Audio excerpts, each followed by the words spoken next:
What is often overlooked when considering a zombie apocalypse? People that snore when they sleep will probably not make it through the night.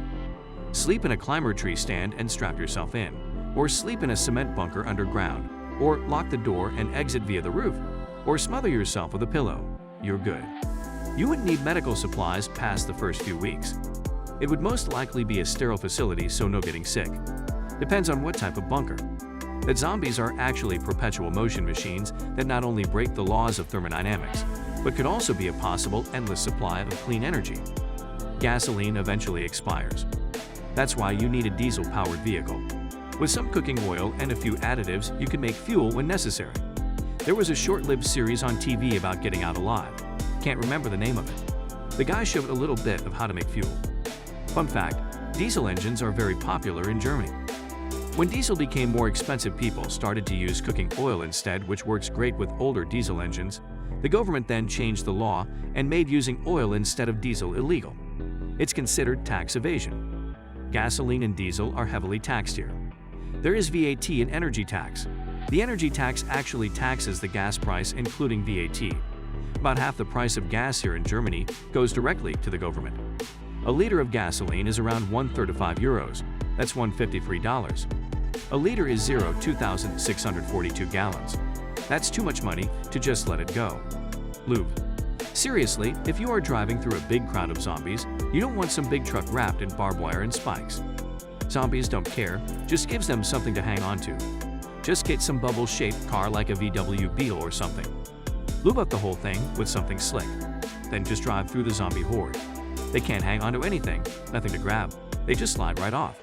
That big barrel of lube in my house. I am saving it for zombies. Is that what you tell all the ladies as yours swing your big around? I bet you're awesome at plowing zombies and ladies. And I don't see any zombies yet.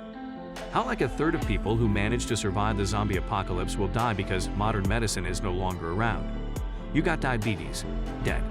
Major food allergy to a common food, likely to die. Pretty much any chronic disease that limits movement, dead. You catch the flu, probably dead. You get appendicitis, dead. The only times I've actually seen this explored correctly is Stephen King's The Stand, where he devotes a few pages to how a good percentage of people who are immune to the Captain Trips virus end up dying because they're dependent on society for survival. The Walking Dead does touch on this too with the flu story arc in the prison, but it also ignores it completely with things like Carl's aunt getting shot out and Herstel's leg being chopped off and then being able to recover in a world that hasn't been producing new antibiotics for several years.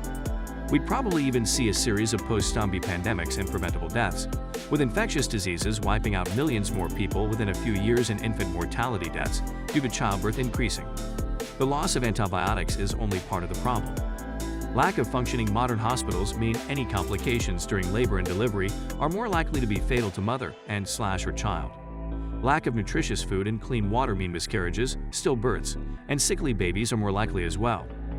Lack of birth control and condoms also mean more unwanted/unplanned pregnancies, followed by abortions performed in unsafe conditions, or by unsafe means and abandoned/neglected children.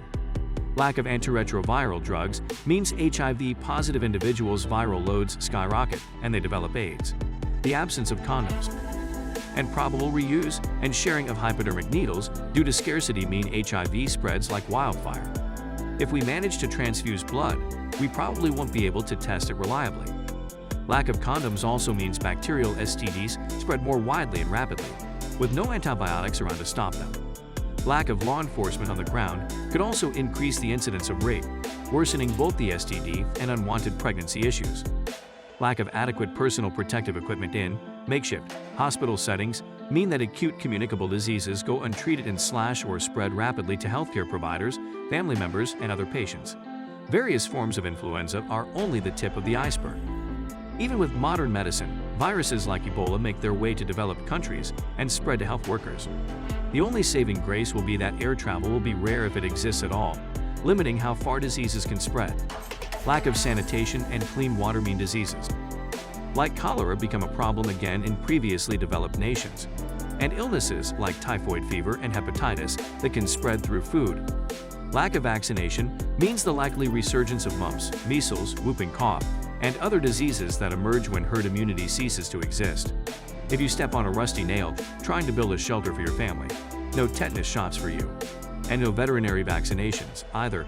If rabies hasn't been fully eradicated in your country, expect to see some vicious animals foaming at the mouth. If you train a working dog to help you hunt or herd livestock or do guard duty, they might contract and spread distemper. Your livestock, assuming any livestock survive the zombies, will also be susceptible to disease. Plus, a significant percentage of the survivors who don't die from lack of modern medicine and communicable disease will cease to be productive members of society, hindering our ability to rebuild and recover.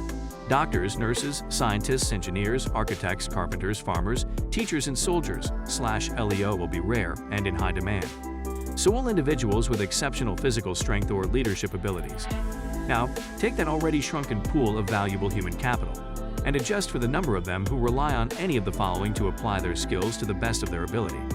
They might not be dead in the near term, but you won't get 100% out of them either. Let's say, hypothetically, that they provide on average about 50% of their potential utility without the healthcare or resources they need. Corrective lenses for nearsightedness, farsightedness, astigmatism, etc. Medication or therapy to treat depression, anxiety disorders, insomnia, ADHD, or other mental illnesses. Medication or physical therapy to manage chronic pain with non-lethal causes, such as migraines or back injuries. Medication to manage autoimmune diseases like lupus or multiple sclerosis. Rheumatoid arthritis. Medication to manage epilepsy. Hormone replacement therapy for conditions such as hypothyroidism. These people may have or scavenge enough of what they need to survive the zombies, but eventually lack of new production will catch up to them, and their supplies will run out. Or you would, and it would be overrun with looting addicts and dealers and desperate parents willing to kill for the life-saving medicine their children need, and you'd get gunned down or stampeded to death. It'd be Black Friday at Walmart on steroids. Inhalers would probably go fast, given the number of kids who rely on them and have parents who will go to great lengths to protect them. I imagine antibiotics, opiates, benzodiazepines, stimulants, and anything else with high streak value will be gone within minutes after looting starts.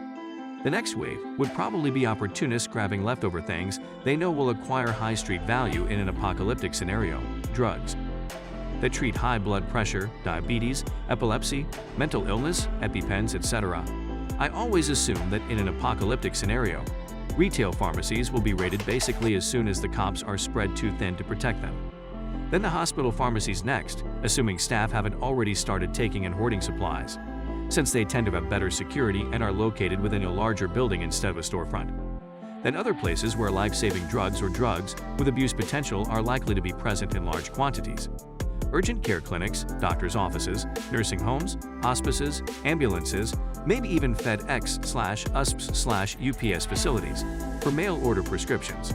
You'd have to do some serious searching for that last option, but since prescriptions tend to ship in 90-plus day supplies, the payoff would be large if your goal is to find drugs that manage chronic conditions.